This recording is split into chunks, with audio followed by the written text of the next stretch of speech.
Assalamu alaikum wa rahmatullahi wa barakatuh. In this episode of SaalikCast, we are joined by brother Almir Colan, who is a director of Australian Center for Islamic Finance and CEO at Olive Investments. He was also previously consultant, lecturer, and board member of the Master of Islamic Banking and Finance course at La Trobe University. Brother Almir, Assalamu alaikum wa rahmatullahi wa barakatuh. Wa alaikum assalam wa rahmatullahi wa barakatuh. Very happy to be here. Thank you for your generous invitation. Yeah, we're very happy to have you here. Today, me, Haider, Yahya, and brother Zaid will be interviewing you with some of the questions that we were curious about and maybe some stuff that you want to share. But maybe just to start off easy, maybe for those that may not be too familiar with your work, could you maybe briefly describe yourself, your field of expertise, maybe share some projects that you are involved in or passionate about, and or like any other goals that you want to share with us? Well, thank you again for the invitation. I guess I generally specialize in finance and economics. I'm interested in business in general. I follow current news and events, I guess, like most of the people. And I like to read history, psychology, parenting. As you know, it's being a parent. It's one of those other areas, and and generally these are my business economics. I am interested also in technology and trends that are happening. It's just one of those things that's inescapable. It's part of our life. So anything that is culturally significant, I guess, I try to understand what's happening. So what sorts of projects are you involved in when it comes to the Islamic finance aspect? So I've come across some of your courses, mashallah, on YouTube and also on your website. And you mentioned Olive Investment. So what are like the main projects that you're trying to you're part of? So we have investment funds here in Australia that invest in healthcare. We also have organization that provides advice to young people, business people, entrepreneurs in general, how to start and run their business within Islamic parameters. So it's Sharia compliant. We teach general financial literacy, and just the whole heaps of courses, conferences, researches. Most recently, I was, for example, working on code of conduct for ethics in Islamic finance for IOFI, which is standard setting body for Islamic finance. And another piece that I mentioned, which is I think getting more and more interesting, especially when it comes to a regulatory side of finance, and especially when it comes to digital economy, is the governance around financial transactions, and that is also being involved with the Islamic funds and investment world. I can appreciate how important that part is to provide security and safety for participants and investors. Mashallah, nice range of projects. So for part one of this interview, inshallah, we wanted to start off by talking about your life story, your experiences growing up, and some of the lessons that can be derived from it. So could you describe your early years? In what environment were you brought up in? And when did Islam become something significant in your life? I was born in Bosnia. Bosnia is used to be part of another country, Yugoslavia, that was formed after Second World War. Bosnia has a long history, and after the Second World War, communism got a very strong hold in that region, Balkan region. Balkan region is that region. You might hear the other countries like Serbia, Montenegro, Macedonia, even parts of Greece and so on. So Albania, So these regions, they were under very strong communist influence, which is very anti-religious, and most of our leaders, including late president of Bosnia, Alija Izetbegovic, they were in prison for their Islamic activism, writing simply books and so on. So the region was very anti-religious. And it was only with the fall of, I guess, Soviet or that sort of a bloc after the Cold War finished, once the Soviet bloc sort of collapsed and the Berlin Wall went down, that a lot of these countries started looking alternative political or economic system to govern themselves. And so Muslims naturally in Bosnia, they went and they started to sort of more and more resonate with Islam. There was awakening. People started practicing and asking questions. And so in my early childhood, I remember both of these periods, very communist period where you couldn't identify much with Islam or anything, and then that awakening, and then we had a war and so on, where we fought more and more for that independence. But my childhood was pretty normal. You know, I was born in Sarajevo, capital city. I've spent all of my life in a very beautiful part of the Sarajevo, which is old part. Went to school there, a lot of history in that part, and wanted actually to be a pilot in military before the war started. My mother was telling me how that, like she sort of inspired me to want to do that career. I actually wanted something to do with the military, which was very exciting. I guess for most young boys, firefighters, police officer, military, that sort of thing is very exciting. But yeah, just a pretty normal childhood. Then during the war, I started more and more reading. My grandmother had a lot of influence on that. She would send us to school to teach us. And over the period of time, I started getting more and more into that religious aspect, let's say. So when you were a young child and still growing up, when did the conflict start? At what age, and what led to the conflict starting? Do you remember what the political events or figures, who they were at the time? Yes. The conflict started, I was still in my high school, and I was like 15, 16 years of age. And basically conflict started because Yugoslavia, that was a collection of 6 main republics and 2 autonomous regions, started to collapse, and people didn't want to. Slovenia went its own way, the Croatia went, and then Bosnia didn't want to stay in the Serbia, which would be very dominant. And so Muslims wanted to have a separate state. Since it was collapsing, there was very nationalistic rhetoric coming from the Serbian government, from Belgrade, and radical elements within Bosnia. And I remember even as a kid going to the mountains. Bosnia is very nice, I guess, similar to where you are, a lot of mountains, a lot of people love skiing.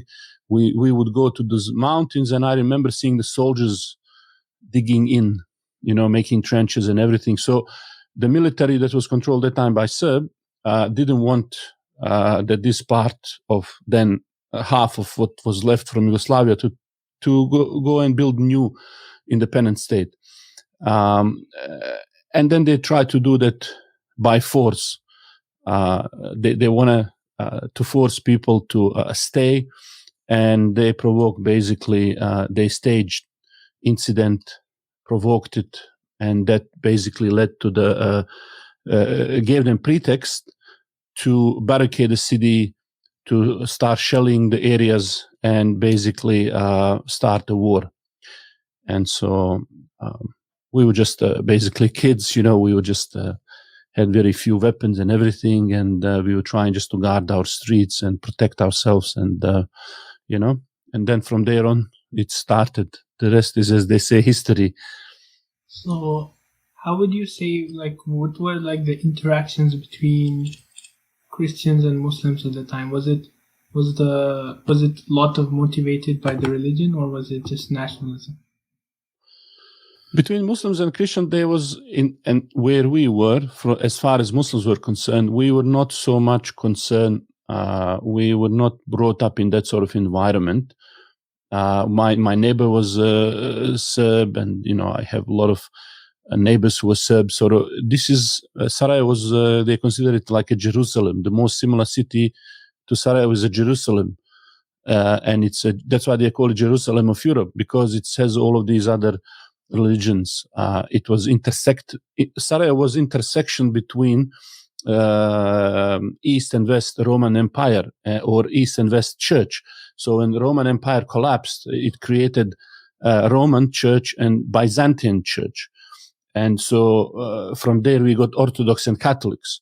And Sarajevo was always in the middle. It has its own unique church, which is why Muslims were very, they accepted Islam much more, because they were practicing much more authentic belief in monotheism than what was at that time propagated. And so Muslims understood the context. Even during the crusade, the Jewish people were running away to Bosnia to hide from Christian persecution. So Muslims never harmed their religious institutions or places of worship.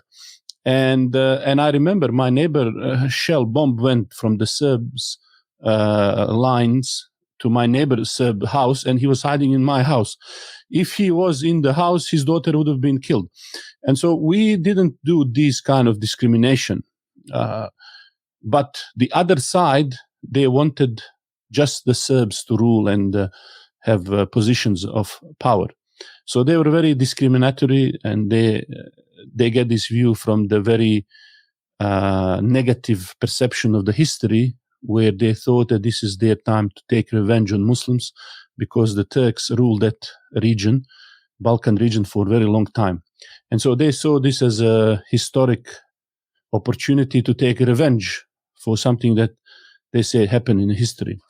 So sometimes this is how the people radicalize themselves, and unfortunately they take power and they try to physically remove other people. But we never believed in these kinds of things. In fact, when Ottomans came to the region, they actually established, and that's available in one of their churches in the city of Vojnica, they gave a declaration that anyone here living in this region will be free to practice their religion. And that is one of the first documents in the ever written document that's even translated in UN that guarantees religious rights to people of other faiths. And it's not strange for Muslims, because we don't believe in forcing people. The truth is clear. If you want the truth, it's very clear. I don't need to force you. What kind of truth needs somebody to force to see the truth? So only falsehood requires force to force somebody to believe in it. The truth should compel by the strength of its argument. Yeah, that's a very important point you raised. The truth it doesn't force people to believe it. So what do you think are some more what are the important experiences you might want to share about the war, or what do you think are the lessons we can learn, what the next generation can learn from what happened there? War is one of those things which is very unfortunate. It's not as scary as a lot of people think. When like you would be surprised what person can handle if put in a situation. And so in the war, you most of the times you actually don't even think about yourself. You don't think about fear. You don't think about what can happen to you. Maybe later on you start processing these things, but your body, your response is in survival mode, and you find yourself, you reach certain limits that you didn't believe that you can reach. So human mind and body is equipped with a very high level of tolerance to what is happening. So people used to say, as a kind of hopeful, wishful thinking, like, or maybe you could say like a dua. They say, I hope you never realize what you can stand to bear. I hope you never realize your limits, because human limits is very high, very, very high. And so in war, you are tested with these things. But I guess what makes it really bearable is a type of people that you have around yourself. And this is where you learn to rely on other people.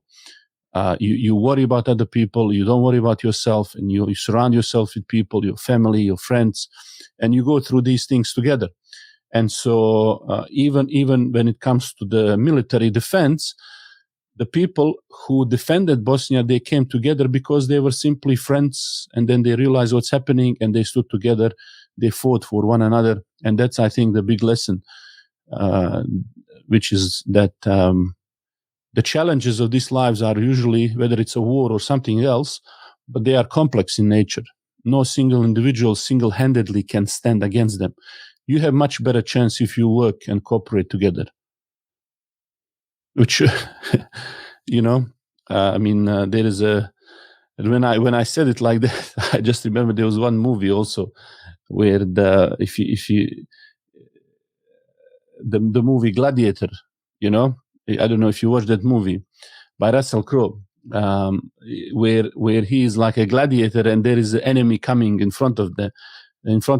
They are just with a few swords, they are enslaved, and he's saying to them, look, we don't know what's coming through those doors, but whatever it is, we have much better chance of surviving if we work together. Subhanallah. Yeah, I mean, just listening from your stories, it's like I can't imagine the stuff you've been through, and like what your family has been through.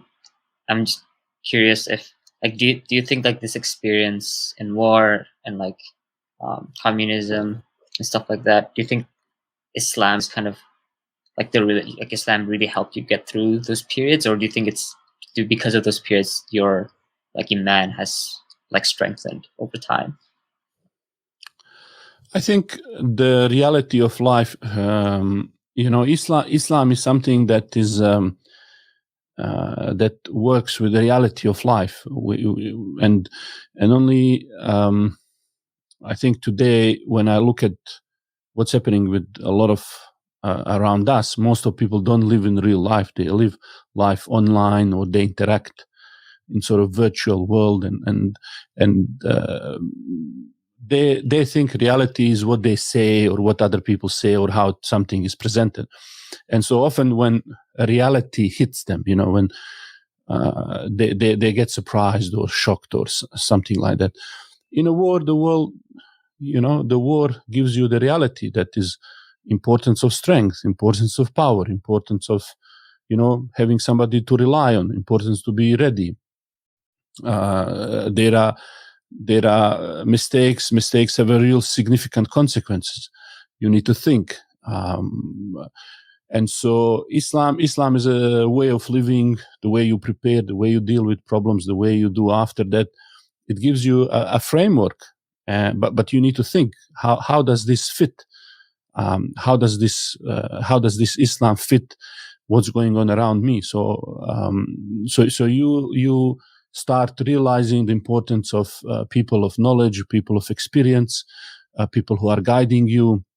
So you tend to take things much more seriously, because you realize that every wrong move, there are significant consequences. And in this life, these days, young people, often they are shielded from those consequences. But as our president used to say when they asked him about how was the war like, he said the war is like driving a bus on a very, very narrow road down the hill, and you drive that bus, but the road is very narrow and it's very steep. So if you rush it, you will collapse the whole thing. So you have to drive very carefully and very slowly. The reality, that's the reality. Although behind you, the bus is full of people who want you to speed and rush. And so that's how it is. So Islam gives us this logic, how things should be done and everything. But your desires, they want something quick, something, But but you have to be wise enough, and you have to see these messages of Islam in much, much more deeper sense, and not just a very shallow, quick way. But more you can absorb these lessons and you can connect them with your reality, you can then see that these are the things that really help you. And so it works together. Reality push you to think. What you learn from Islam makes you to rethink a reality again. And so it slowly builds you up. So it's not one or the other. So it's all like a circle, come after another. Little bit of this, little bit of that. You start reflecting, seeing, you move forward. So it's one step at a time. Inshallah. Thanks for that advice. And I think I like how you mentioned Islam really kind of slows you down in kind of this world where we're all kind of put in like in a rat race where we have to move to the next one, achieve the next goal. And we sometimes don't stop to think about what we're doing, and we're just kind of following the sheep ahead of us. Absolutely. Yeah, it's like it's crazy, especially during the pandemic. Even and the pandemic's like such a good example, because I think I know a lot of my friends who are non-Muslims started to think about like what life really is when the pandemic hit, and start to think about what is actually really is meaningful to them. That's right. And that's one of the things that people don't realize about learning. Learning is not just you read and read and read and learn and learn and learn. You have to stop learning to process what you just read. You cannot just keep learning by reading and collecting information without you stopping and making sense of that. So that quality will only come when you grasp, what did I just read? Sometimes when I sit with my son and we read the hadith, and we just read the line, one sentence, and I said to him, what do you think it means, and how this means, and until you start unlocking different levels of that information, because what you think you know from that quick reading, you have certain perception, you have a certain way of seeing, but you don't realize that that's really just the first layer. There are different ways to think, to see these same information. So the experience, the pausing yourself to reflect, to think, is sometimes much more than the quantity of information that you digest. Okay, so to sort of close off the chapter about Bosnia, so how long did the war last? How many years? Just under 4 years. Under 4 years. Okay, and did you continue your schooling throughout that period of time, or did you have to stop schooling? We were going a little bit to school, and we had to go through the military training as well. But it was a combination of doing the work that we had to do to survive, to help whatever the tasks were, and then the training and schooling. So it was all part of the daily life. You had to keep life as normal as possible. And did a lot of close people from you die or pass away during the war? Yeah, a lot of. I mean, you get a lot of people who or from your family. They did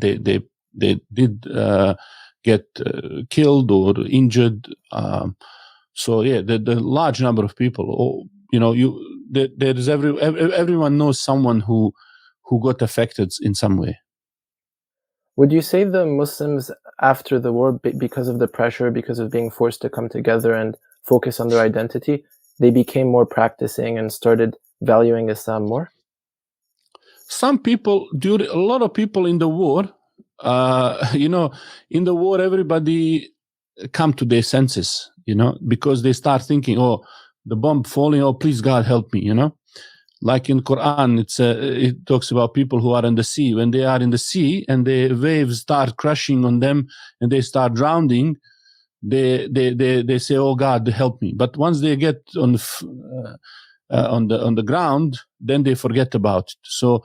So this is how same happened in Bosnia. So you have maybe half of the people who learn their lesson and so on, and then you have a significant portion of people who, under the influence, like we all see around us, Bosnia is in Europe. There is a lot of Western influence, and from before ideas. And as I said, it's where the East and West collide, and so the ideas are imported. I mean, there are certain events that go against all of religions that are promoted so heavily by foreign embassies, for example. I mean, you have certain events that go against all of our values, but they are so strongly promoted by these NGOs and other people that you wonder, like, you don't help in anything except promoting these ideas and the beliefs. And so people get caught up in these things. But looking at my own family, for example, other than my grandmother who was practicing before the war, like now it's maybe 60-70% or something like that, people in my own family, which is a significant a turnaround. But just because war happened doesn't mean everybody will be awakened or something like that. So it's uphill battle. It's something that you need to strive and work with your people and make them come to realize. And you are going against a lot of ideologies and things, and especially economically, when you are not in a good shape, these people get desperate and they want to do whatever works for them. Right. Yeah.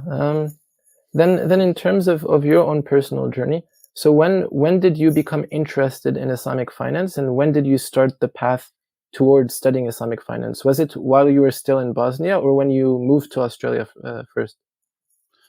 Well, it was mainly during my time in Australia that I started realizing, just like studying these things here in locally with Imam, and then studying business, that these things started making some sense to me. And I, because no one was doing it, I sort of started doing it and reading it a bit more, and people started asking questions. Just I started investigating and going around, traveling and seeking some advice, and more the situation was like that. Certain things happen and you realize that, look, this is something that is very important for us. We need to do that. I mean, I was interested in making the community better and stronger and more equipped to deal with certain things.